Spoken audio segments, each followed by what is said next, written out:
Hepinize selam. Şimdi bu dersimizde Arcs'ın devamını görelim. Arcs'ın devamında ne var? Quarks diye bir zat var. Quarks. Ya hemen açılın benim ne var doğrayamadım. Quarks'ın fonksiyonları birden köp inputlar ya da birden köp argüment bulunmak için, parametre bulunmak için kullanılıyor. Şimdi Quarks'ta nelik oluyor? Mesela bir define yaz. Şimdi Arcs yani. Ne fonksiyon olsun mesela? Diyelim Quarks olsun fonksiyonun adı. Ne olsun da özümüzü biliyor. Şimdi Arcs'ta neyle geldik biz? Bir yıldız koyalım önünde. Bunda ne diyeceğiz? 90 yıldız koyacağız. Quarks diyeceğiz. Arcs geldi. Şimdi bize Quarks'da şu fonksiyonun içine parametre veremizde birden köp parametre verip bileceğiz. Yine bu Arcs'tan tapalım. Nedir görkezmek için ilk önemli biz ne girsek şu an print edelim. Print Quarks diyen bu iki yıldızı şu fonksiyonun içindeki ulanacaktan yani Quarks'ı anlatmak için. Ondan sonra şu Quarks diyen zadımızdan bize ne girdilse şu Quarks olup geliyor bize. Yani fonksiyon veren inputlamız oluyor. Parametremiz.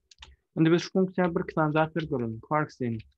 Ne mi dedik biz fonksiyonlar baha verimizde? Yine fonksiyon alayan bakalarını veriyoruz. İçine inputlarını yani. Mesela matematikada akıyarlık da 34 54. Yani Quarks'ta ne mi diye? Quarks'ta birinci şu zatın ne mi diye aytıyaz. Yani ad veriyaz. Ütgüce variable edip veriyaz. Şu an mesela diyelim san bir dendir 45 diye olayım. San 2 dendir 56 diye olayım. Ve hükman 1005 olmana gerek yok. Mesela diyelim adı diyelim dendir ne olsun? Koşmak diye olayım. Men Quarks'ta ilk bilen bahasını veren, ilk gücünün yani adını veren, son bahasını veren. İlk şu olacak adımı ad veren, son baha veren. Ad san bir, bahası 45. Şunu işler görelim. Neyle koyalım? Bunu işletsek ne mi diyeyim? San bir 45, san 2 56 adım koşmak yap. Ve şunu görsek ne memin de bu? Dictionary memin de. Sözlüğü. Typing görelim şu.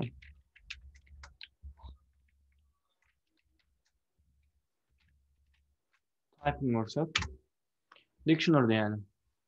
Onda bu eğer dictionary olsa biz ne medikler şunu? Yeke print edecek olsak. Mesela bana şu yerde gerek değil de. Ulanacak onunda sen bir 45 diyme gerek değil. Bana dine 45 gerek. Bu işim antatlaştırmak için kod yazımda ne medikini aydık gider yani şular yani kvarklar lansam. Ad vergidi bilen. Koyan zadım. Yine bir yerde ki 34 54 ede.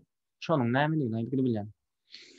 Böyle. Nerede olmam ben? Bana dine 45 gerek. Bu tarafta gerek de. Onun için men dictionary'lan yani sözlükle ne işleyişini bilmem bunu. Dictionary'da şular yalık bolýardy. Ne mesela näme? Diýeli şo geljek zadyň özü ady ýa-da soňra näme şonuň bahasy bar. Indi mesela men şunu dictionary'm bölemde şu sözlüğü bölemde adyna I diýsem bahasyna da J diýsem. Indi şu ýerde I we J bar. Men diýen şo ýerdäki I we J üçin. Mesela for I and J in that dictionary mesela Quarksman dictionary şöyle. Şonda I ve J üçin. Indi şu ýerdäki I ve J üçin. Maňa haýsyny print etmeli? J gerek. İkinci dengirin o tarafında gerek. Näme diýenimdir? Print J diýen mesela. Indi şunu men şu ýere goýaýyn. Buna maýraýyn. Şonda bolanda maňa näme? İkincileri çykaryp bermeli. Başy. Şu ýere goýaýyn şunu. Şunu sevdim. İşte näme diýip print error expected intent hop bir tab içinde olmalı. Şeýsem näme diýip too many values to unpack. Ha, indi men Quarks'da diýdim. Bolýa. Ol list üçin şular yani bilerdim. Yani Quarks diýim üçin maňa näme diýdi? Too many values to unpack diýen. I we J diýen men Quarks'ın içinde şu sözüň içinde näde görýär şol? Nide söz? Ne for I and J diýilme? Şul aslında bir element I bolupdy. Eýan bir ýerde diňe bir san element bar. Men şu elementin içindäki, ine şu sözüň içindäki maňa her bir neme gerek? Bahalar gerek. Her aýsyny. Ne şulaň her aýsyny ýeke kalmaly. Olaň her aýsyny ýeke kalmak üçin näme diýen Quarks'da näme diýip? Items. Items diýsem item näme? Şol zat diýmek. Şulaň her aýsy bir item bolup ýani şu X birlikde bir item. Soňra şu ýerdäki her item üçin näme diýen? Birinji we ikinji bahasyny alýan. Şoňam diňe ikinjisini print etjek diýen. Indi şular ýaly etsemne görüşüňiz ýaly. Näme print edýär maňa? Diňe, deňdirin ikinji tarapyndakylar print edýär. Şeýle for ing diýen, J ikinji görkezýän üçin men diňe ikinji print edýär. Indi men şular ýaly bir zat etsem. Näme diýin? Bir goşmak funksiýasyny men täzeden ýazaýyn. Ene şuny Quarks bilen ýazjak bolsam näme derim men? İlk men şu ýere sanlar ýazarym, san 1, 45, san 2, 56, şu ýerde san 3 diýin mesela. San 3 diýindir 67 bolsun. Bolýa. Indi maňa şunyň jemi gerek. Şunyň jemini näde bolarym? Bulan jemini almak üçin ine şu ýerden men 45, 56 zady print edip bilýän şunu segelim. Täzeden görün. Ine men edil şu funksiýany işledimde 45, 56, 67 aldım print edip. Bolýa. Men indi şunyň jemi gerek. Print etmelidim. Onda bir list öredeyin men ilk näme diýin? Sanlar diýin. Boş list bolsun. Indi gelen zatları print etmeyinde men J'ler print etmez şu sanlar listine goşaýyn. Näme diýin? Sanlar nokta append J diýin. Indi her gelen zat sanlar listine goşulsun. Indi görelim. Etdim karşı aşağıdan for'un içinde etmez. Herkese kadar for'un içinde print etsek. Birinci goş bolan soň for loop gutorandan soň print etsin sanlary. Sanlar diýen.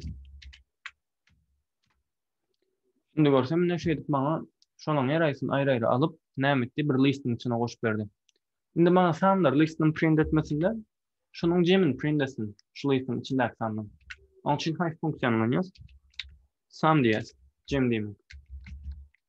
Şu listiň jemini print etsin diýäs. 168 diýip ine şey edip print etip berdi. Onda näme diýäs biz? Quarks funksiýasynda ilk adyny bilýäs, ulanjaklaryny soň bahasyny girýäs. Bahasyny almak üçin for looplanýas. I J diýäs. I birinji ady, ikinji J'm nämesi? Şunu bahasy bolýar. I J'de X, Y ulan bilersiňiz, A, B ulan bilersiňiz, ismini sat. Ondan soň her şunun her aýsyny aýra temizle almak üçin Quarks items metodyny ulanýas. Quarks.items diýen zat şunun her aýsyny aýra-aýra alýar. Soň şunun her aýsyny birinjisi we ikinjisini görýär. J ikinjimizi ikinjiler alýarlar. Ine şu listimize goşýar, sanlar listinde ýa-da print edip bilýär.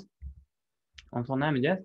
O listinden ahirinde jemini çykaryp soňunda şey edip print edýäs. 168 çykaryp berýär. Quarks şular ýaly bolýar, soralar bolsa arkaň ýazyp sorap bilersiňiz.